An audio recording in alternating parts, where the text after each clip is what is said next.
Мақсаттың баласы қыз алып келіпті түнде, деп бастады таңғы шай үстінде қыжым кемпір шалына қарап. Өздері ілде байлап әрең күн көріп жүргенде тойды қалай бермекші екен? Не мал жоқ, не қомақты қаржысы жоқ. Мына ұшынып тұрған заманда той беруде оңай емес-ау. Баяғыда емес, дастарханның әр жеріне тары талқанмен қант секерді шашып тастап шайды тарта беретін. Қазір дастарханың тағамнан майысып тұрғанда жұрттың көңілінен шыға алсаң олжа. Осы күні еркегің бар, қатының бар, барған жерінің дастарханын сынап, жеген тамағын айтатын болған. Әйтеуір әкелген қыз дәнішкен жақтық екен. Ол жақ қалың мал сұрамайды деп естіп едім, деп бір қайырды да сөзін жалғады. Мақсатында әлі жар емес, қашан көрсең арақ сұрап тіленіп жүреді. Жасы 50-ден асты, қызы тұрмысты. Біреудің дардай құдасы деген аты бар. Ал ол болса, екі адамның басы қосылған жерде аузы былжырап мас болып жүреді. Сідігі ішкір, балаларға жаман үлгі көрсетіп. Тойды қалай берер екен, көрейік. Қызының да тауып барған жері ортан қол біреу. Құдасы тойды көтереді деп айту қиын-ау, деп ұзаққа кеткелі жатыр еді шомақ шал. Әй, сен не? Таң атпай тантып отырсың. Ұл отыр, келін отыр. Сен болсаң, аузың жалп-жалп етіп өсек айтып отырсың.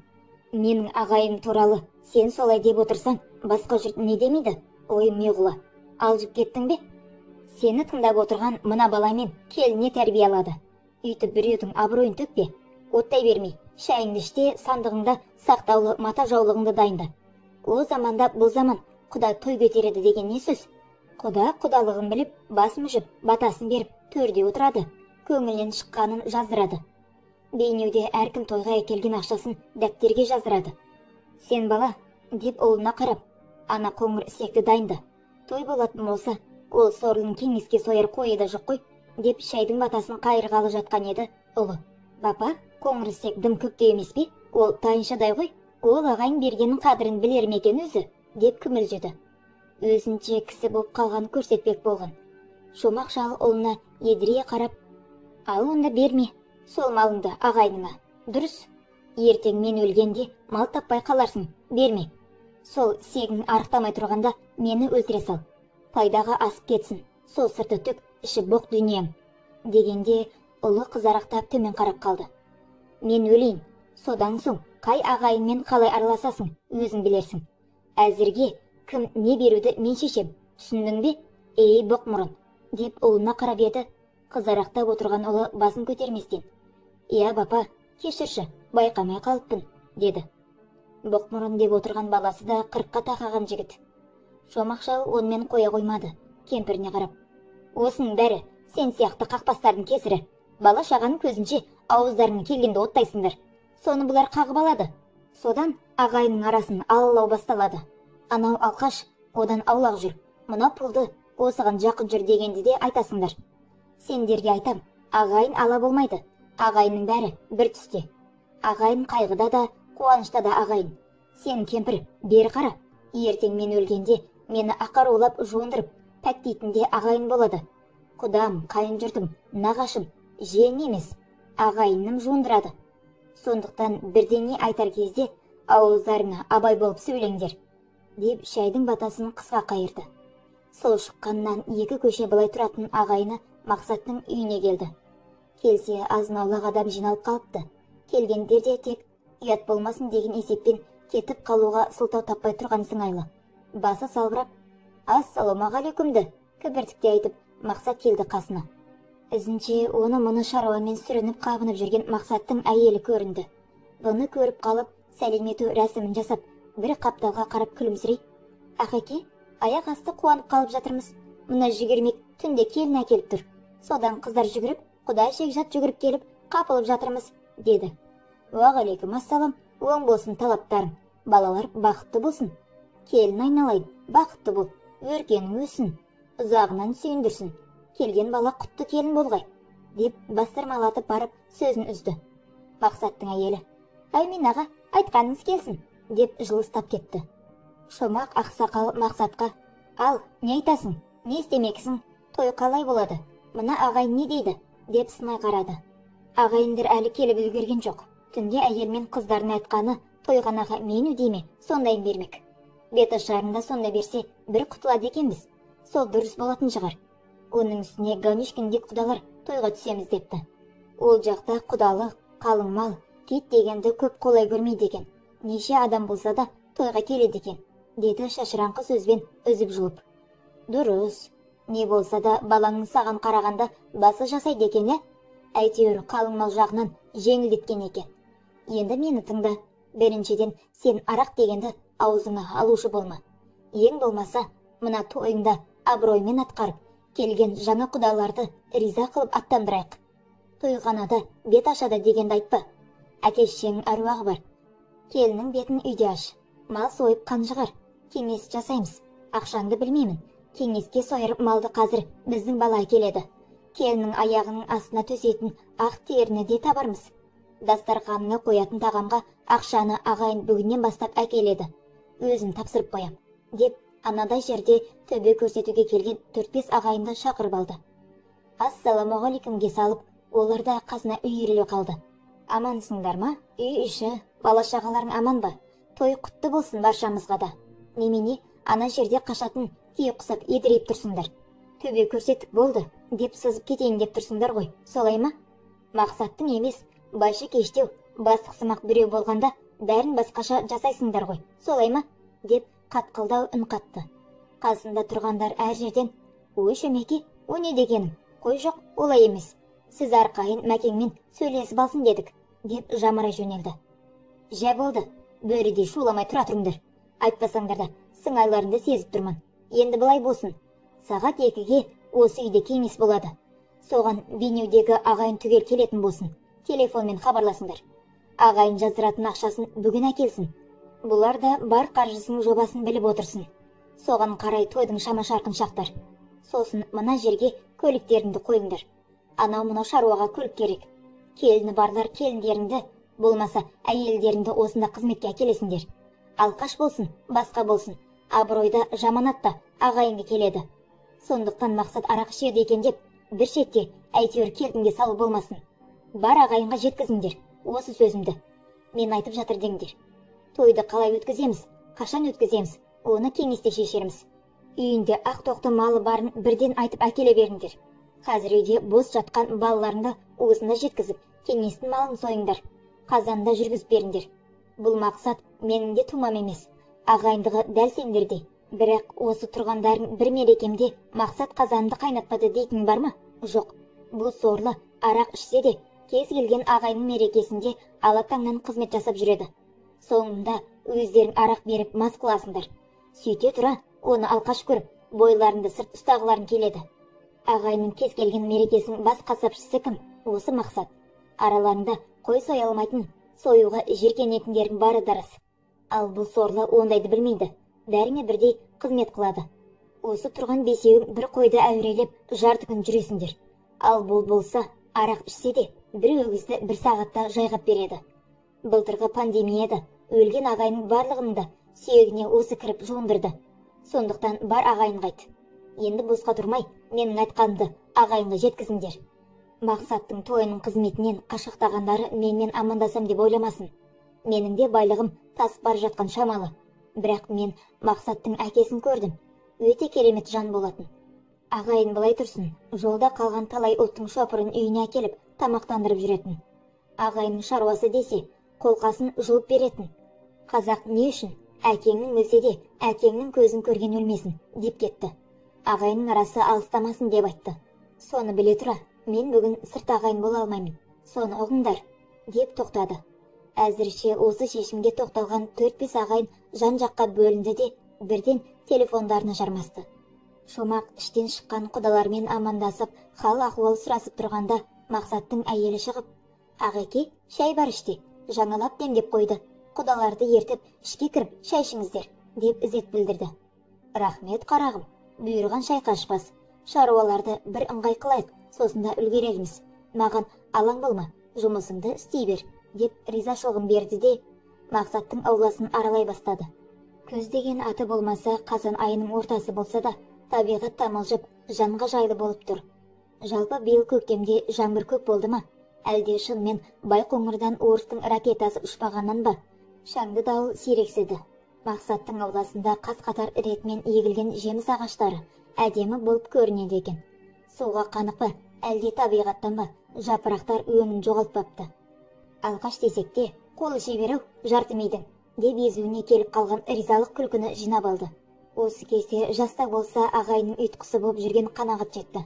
Қанағат 50-ден асқан кәсіпкер пысық жігіт. Жоқтан бар жасап, өзінен өзі жасаған жігіттердің біреуі. Соңғы кезде ағайының той мерекесін үйіріп алып кетіп жүр. Сол Қанағат келді де: «Ассаламағалейкум аға, күйлі қуатты барсың ба, жақсысың ба аға?» деп жарқылдай амандасты. Қанағатжан, келдің бе? Шүкір, аманшылық. 80-ге жасымыз келген соң, ештеңеге көңіліміз толмай, бір нәрсе айтқан боламыз. Онымыз ұрысқанда естіле ме, білмеймін. Біреулер жаман көзмен қарайды, деп кеңкілдей күлді. Ой аға, 80-ге келсең де, әлі де бір-екі кемпірді қартайтар жағдайың бар ғой. Ал аға, ағайының тойы құтты болсын. Басын бастап жіберді деп естідім. Нәтижесі де көріне бастады, әне? Деп аулаға әзілдесіп жағаласып кіріп келе жатқан жас үйленген бір-екі жұпты көрсетті. Бұлар жаңағы 4-5 ағайының тапсыруымен келіп жатқан бала келіндер еді. Келіндер жағы жарасымды, қазақы нақышпен киінсе де, қызметке жүріп тұруларына кедергі болмастай киімдерін кие келген екен. Жас жігіттер жағы: «Ассаламағалейкум ата, ассаламағалейкум аға», деп бұл екеуіне жамырай амандасып, соңындағы келіндер сәлемдерін салып, ішке қарай өтіп кетті. «Уағалейкум ассалам, амансыңдар ма? Ал, тойларың оңынан болғай, балаларым. Той сендердікі, ағайынға аянбай қызмет қыл, соңында тойханада билеп көңіл көтересіңдер. Дұрыс, қызметке сай мына үкіметтің киімін киіп келгендерің дұрыс болған. Малдың алды келе бастаса, соған қараңдар. Қазан ошақ құратын, үлкен темір ағаши орнататын жерді дайындай беріңдер. Рахмет балаларым», деп оларға рұқсатын беріп болғанда, бағанадан телефонмен жағыласып тұрған Қанағат сөзін бастады. «Аға, міне, келісіп те қойдым. Тойға тігетін үлкен үйді, өзіміздің қазан табақтарды ошақ титанымен қазір әкеледі. 140 мыңға бір жерде өгізше бар екен, тойға сойуға жарайтын семіз екен. Иесі 160 деп отырған жерінен түсіртіп отырмын. Ертең таңертең жігіттер алып келеді. Қазір ағайын жиналса, түскен ақшадан жартылай болса да, төлемесек айырылып қаламыз», деп бір тоқтады. Қанағат: «Қалған шаруаны өзің реттей бересің. Істің жөнін білесің ғой. Бастысы ағайын түгел жиналсын. Абырой бәрімізге ортақ», деп нығыздаңқырап айтты. «Иә аға, оған сөз бар ма? Реттерміз. Ысқыртып жұмсап, шыңғыртып боқтап жұмсаймын ғой. Аға, былай ғой, таза құдалар тойға түсуге келеді дейді. Оларды Мәкеңнің өз үйіне түсірген ұят болар. Қонақ күтетін үй дайындайын ба? Сонау Ганюшкиннен келген құдаларды палаткадан жасалған ағаш үйге қондырғанымыз жараспас. Қарбаласып жатқан мына жерден оңашалау күтсе қайтеді? Мына әрі ағайын, әрі көршісі Нәсіпбайдың үйін қолай көріп отырмын. Үйде кең, жинақы, тазы салынған, бір жағынан той болып жатқан үйге жақын. Сол жағын Нәсіпбайға ептеп айтып көріп едім, қарсы болмады. Қарсық болмақ былай тұрсын, қонақ ақысы малды өзім шығарам деп отыр. Осынымыз қалай аға?» деп сұрады. «Дұрыс, дұрыс, онда болса қане? Қабымызды, сабымызда өзімізден болар еді. Нәсіпбайды немен жебіттің? Сөзді әбден пісірдің бе? Ертең пәлен пәштуан деп тұрмасын. Ана бір кетіп қалған келінін сен әкеліп берді деп естіп едім. Онысы қалай болды?»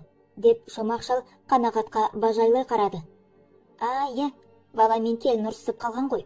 Бала еркектікке салып шабалықпен тартып жіберген. Оны естіген келіннің шешесі құдағи аузынан ақ ит кіріп, көк ит шығып, келіп келінді алып кеткен. Нәсіпбай інісі, баласы әйелімен барған екен, кешірім сұрап. Құдағай көкбеттен қуып шығыпты. Сосын маған айтып еді ғой. Не істеймін? Араларында 2 сәби бала бар. Бала ерегісіп ішіп кете ме? Ана 2 немерем өгейсіп кете қайтем дегесін барғаным ғой. Нәсіпбай мен баласын ертіп алып бардым. Ол құдағайды танимын ғой. Барғаннан айтқаным: біз келінді алғалы келген жоқпыз. Баламызға рұқсат сұрай келдік. Сіздер келінді бермейміз деп отыр екенсіңдер. Онда баламызға рұқсат беріңдер, үйлендірейік. Алименттен қашпаймыз. 2 баланың бойында біздің қан болса, түбінде табар әкесін. Артық кем жеріміз болса, кешірерсіңдер. Ажырасып жатқан адам аз ба? Соның бірі болар. Үйлендірсек, мүмкін осы жолы бағы жанып кетер, кім білсін, деп едім құдағайға қарап. Ал жеттің арманыңа. Отыр енді, қайтып келген қызыңды 2 күшігімен асырап. Кімнің несі кетеді? Біз мазақ боламыз. Ой, аузынан ақ ет кіріп, көк ет шыққан жетесі албасты. Деп қыздың әкесі әйелін тықсыра бастағаннан ақ, мен баланы түртіп қалып келінің бөлмесіне ымдадым. Оның есіктің ар жағынан баспалап тың-тыңдап тұрған ішім сезіп отырған. Сонымен 10 минуттан соң бала келіні жетектеп шықты да: "Біз ажыраспаймыз, үлкендер кешіріңіздер", деп келін сәлемін етіп алдымызда тұрды ғой. Сол ғой, бар әңгіме. Негізі құдағайдан шыққан бейли. Сол қызын бөлек шығарғысы келіп жүрген. Бала мен келін бір-біріне үзіліп тұр. Құдағай біз қайта-қайта алдына барып иіле берсек, "Қызымды бөлек шығарың" дегісі келген шамасы. Менің сөздерінен соң сасып қалған. "Кешірім емес, баланы үйлендіруге рұқсат сұрағасын. Бар әңгіме осы аға", деп темекісін тұтатты. Дұрыс дегенсің. Қызын алдым деп бұға берсең, сұға беретін құдалар да болады, өкінішке орай. Оның жөн болған екен. Бізге қалғаны кеткен қызымыз жыламай, келген келініміз күлімдеп жүрсе болады да, деп Шомақ шал сөзінде ұқтап тұрғанда өз баласы келді. "Қанағат аға, ассаламағалейкум. Бапа, малда келдім. Не істейік, соя берсін бе?" деп сұраулы жүзбен қараған еді. Ұлына деген таңертеңгі қыжылы басылмаған шал: "Жоқ, атаңа нәлеті. Шомылдырып, жүн бояп төрге отырғызып қойыңдар", деді де: "Мына Қанағат ағаң тұрған жоқ па? Осы шешеді, қалған әңгімені. Осыған бағынасыңдар." "Қанағат не дейді, сол болады. Тұрмаңдар енді. Ерте күнді кеш қылып, бар шаруаларыңа", деп бұрқ етті. Балада Қанағатты шалға көрсетпей мұрындарының астынан мырс етті. Қанағат шалдың баласын ертіп қазан ошақ жаққа кетті. Барғаннан дауысы өктемдеу шығып, жастарды жұмсай бастады. Сол арада там-тұмдап келе бастаған ағайын да қарас көбейді. Келгендер келе Шомақ ақсақалға амандасып қауқылдап жатса, әйелдер жағы кәмпиттерін шашып, мәре-сәре қылып жатты. Кеңес бірігіп тойғыза бастады. Кеңесті Қанағат жүргізіп, ағайынға жалпылама түсіндіріп, сойылатын ұсақ мал мен өгізді айтты. Осы жерде жиналған ақшадан тоймалы өгіздің де ақшасын шығарды. Кеңестің аяғын ала бастық сымақ ағайын әкімдікте істейтін хакімде келді. Жалпылама амандасып жатқан ағайыннан бұрын туралап бір шетте орындықта отырған Шомақ ақсақалға келді. "Ассаламағалейкум аға. Қалай, күйлі қуатты бармысыз? Қал жағдайыңыз жақсы ма? Жеңешеміз қалай, қуатты ма? Той құтты болсын, кеңес біріксін", деп шалдың қолын алып қошемет көрсетті. "Уағалейкум ассалам, амансың ба? Жағдайың жақсы ма? Қайда жүрсің, күн ұзақ? Мына Мақсат туысық жағынан саған жақындау ғой. Келін келді дегеннен, осы үйдің алдын көгермейсің бе? Жұрттың соңынан келіп отырсың. Әлде аңдысын аңдыдың ба? Кім барар дедің бе?" деп тиісе сөйледі. "Жоқ аға, жұмыс қой біздікі. Сол ауданның шаруасы біте ме? Былай кете берсең, бастықты іздеп қалама дейсің. Жұмыстан жаңа босып шыққаным осы. Келін Ганюшкин жақтікі дейді. Құдалар тойға келеді деп жатыр. Кімдер екен, қандай адамдар екен?" деп хакімде шала-шарпы ақтала сөйлеп қалып жатыр. Шомақ шал жан-жағына ешкім жоғын байқап қарап алды да ызбарлана сыбырлады. "Саған айтарым, есіңде болсын. Сен қызмет, мансап үшін кіммен жолдас болсаң да, кімге өктемсіп, кімге жалпақтасаң да маған бәрібір. Мен сол баяғы тентек Шомақ болып қала берем. Сендерге батырып, ашшылатып айтқанда бір нәрсені ұғынсаңдар деймін. Сенің мансабың патшаға теңеліп тұрсаң да, барар жерің қара жер. Міне, сол кезде сені пәктеп, арулап көмектің әкемет емес, мансабың емес, қызметің емес. Осы алқаш, тентек, кедей саудагер деп айдар қойып жүрген ағайын көмеді. Соны біл. Елдің тарихын акимат пен әкімдер жазбайды. Елдің тарихын ер жазады. Ел аузындағы тарихты бүгін қасыңда қолпаштап қолтығыңа кіріп жүргендер емес, сен мүлдем білмейтіндер жазады. Себебі тарихты халық жасайды. Өзің көрдің ғой, қаңтар оқиғасын жасаған халық екенін. Халық ештеңе білмейді. Халық топас тобыр дегеннен арылатын уақыттарын болды ғой. Кейбіреулерін ойлап жүргендей әкімшілік ақсүйектер халық құлықтан емес, оны халық дәлелдеді. Қажет болса тағы дәлелдейді. Бар енді, ана ағайынның арасына бар, солармен бол", деп сөзін аяқтады. Осындай қызықтармен шыжықтармен той күні де жетті. Қазан ет асылып, шебер бір палаушы палау басып жатыр. Ағайынның бар баласы осында. Шаруа ретімен жүріп жатқанына Шомақта Қанағатта емес. Құдалардан бұрын Мақсаттың Ақтөбе жағындағы бір-екі әскерде болған жолдастары келіп жетті. Таңдағы пойыздан Талдықорған жақтағы бір досы келіптіміз. Бірақ оны Шомақта Қанағатта көре қойған жоқ. Келін келгелі Мақсат арақ ішкен жоқ. Көзі жасаурап қайта-қайта Шомақ шалға: "Аға, рахмет. Алла разы болсын. Қызметіңізді өле-өлгенше ұмытпаймын, деп қанағат екеуінің қолын келіп кезек-кезек қысып кетеді. Сондай бір келісінде Шомақ ақсақал Мақсатқа: «Әй, тоқта! Қайта-қайта алғыс айтып миымды мезі қылма. Ары қарай қалай өмір сүресің, соны ойла. Тойда өтер, ағайында тарқар, бәрі де басылар. Тойға түскен ақшаң қарызыңды жаппасы анық. Сен бір жолата арағыңды қоймасаң, жағдайың түзелмес. Себебін айтайын. Адамға бақ, мал, дүние, мансап кейпінде кездеспейді. Адамға бақ, адам кейпінде кездеседі. Саған кездескен бағың әйелің еді. Бірақ сен арақ ішіп қадірін қашырдың. Енді мына келінде баланы сонау Ганюшкиннен жолыққан екен. Азаматым деп етегінен ұстап берген екен. Яғни бұл келінінде аяғы құр емес. Соны үркітіп алмаңдар. Ойлан, інім. Сен қанша арақ ішсең де арамдығың жоқ. Сол ниетіңе Құдай береді. Тек содан айырылып қалма. Егер осы айтқаным келсе, Құдайдың берген сезсең, тоқтал енді. Түсіндің бе? Деп Мақсатты ойландырып қойды. Тойдың болдысынан боладысы қызық деген кезеңнің бірінде кеше тойдың қонақ ақысы уақытында Жанпейіс деген ағайын інісі тойға қызмет жасап жүрген жігіттердің арасында бір әңгіменің шетін шығарды. Шомеке, осы мына Орал жағында ер адамдар қазан ошаққа араласпайды. Мына Ганюшкиннен келетін құдалар жағы да қазанның басында жүрген біздің жігіттерді көріп, ыңғайсыз көріп қалмай ма? Деген. Шомақ ақсақал қонақасыда отырған жұрттың бәріне естірде: «Иә, Жанпейіс сөзіңнің жаны бар. Біздің жігіттердің қазан жақта жүрген айып көретін аймақтар бар.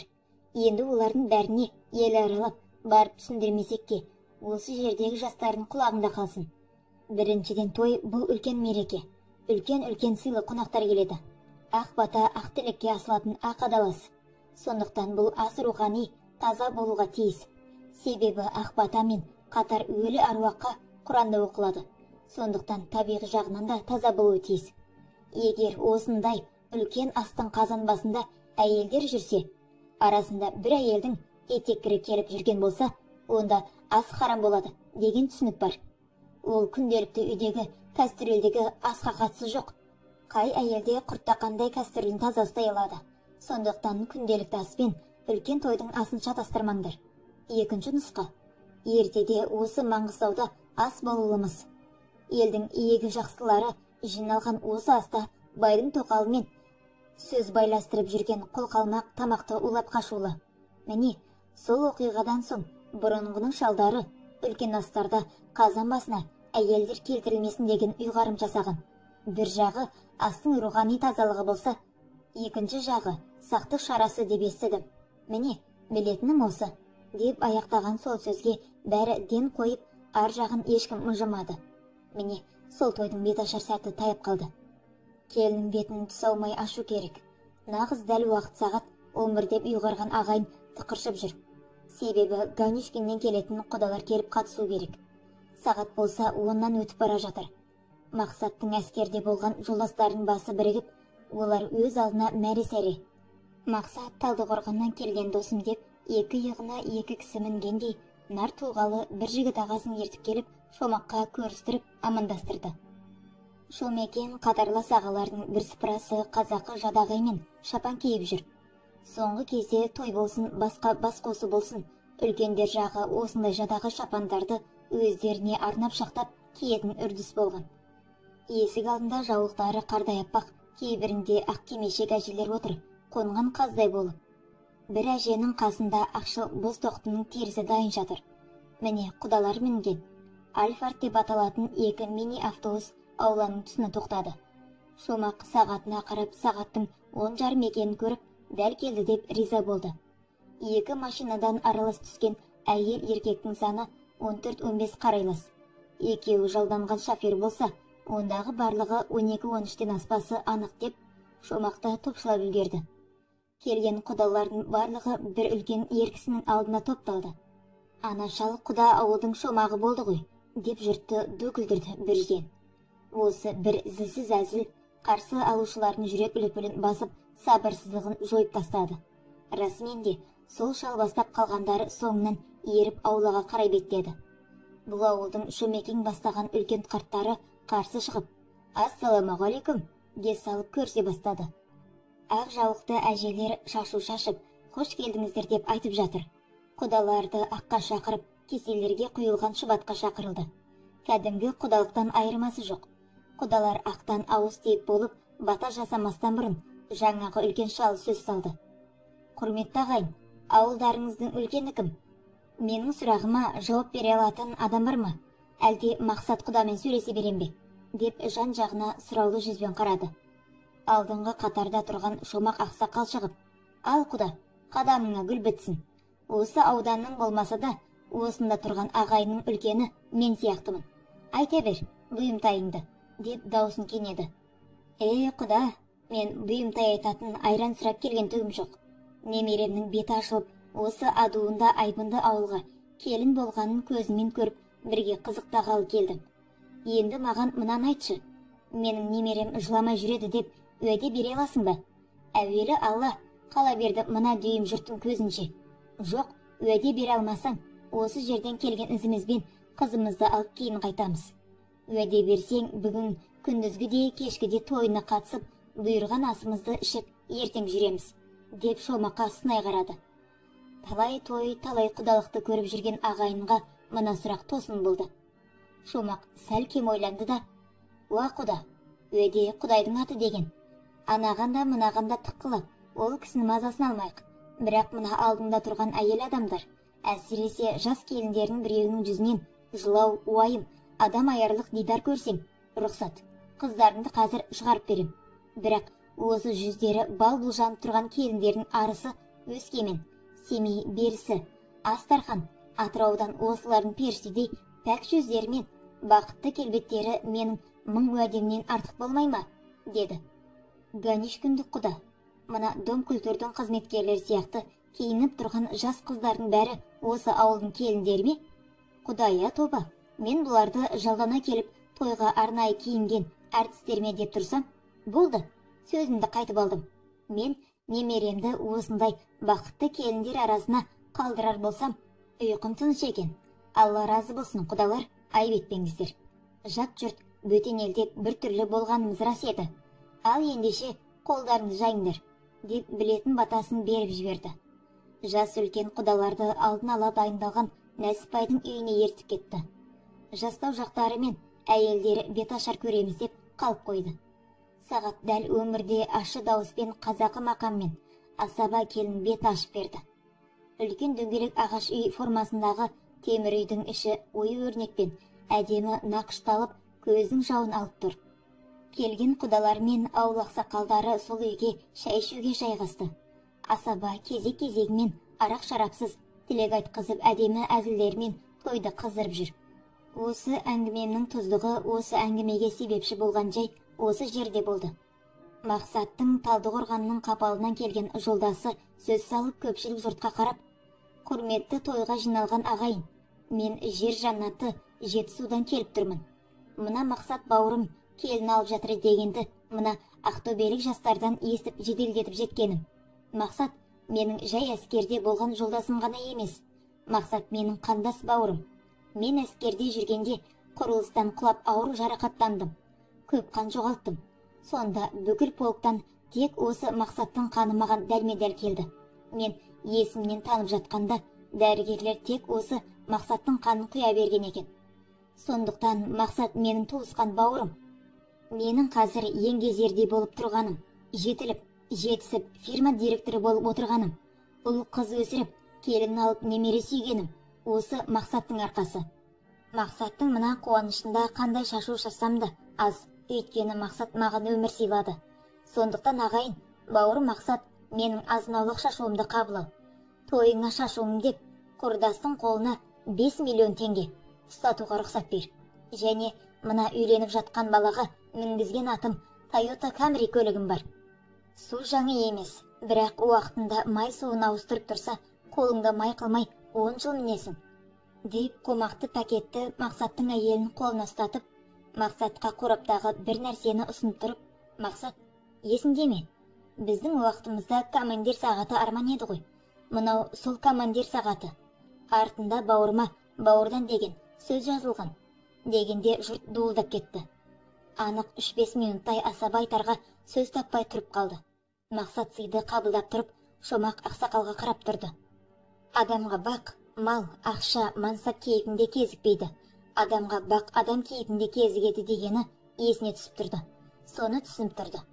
Шомақ ақсақал басындағы қалпағын шешіп, басын бетін орамалын сүртті де, қасында тұрған Қанағатқа: «Бұйырса, бұл ағайынның да түтіні түзу шығатын болды» дегендей, заты қағілез Қанағат: «Иә аға, солай болатын сияқты. Құдай көпсінбесін» деді. Ағайынға сынай қарап отырған Шомақ ақсақал: «Ей Алла, осы ағайынның алдында абыроймен ала көр» деп күбірледі. Иә, бұл шалдар кешегі жаудан емес, үйде өлуді намыс көретін шалдардың соңғы жұрнағы еді. Жаудан өлмесе де абыроймен өлуді ойлап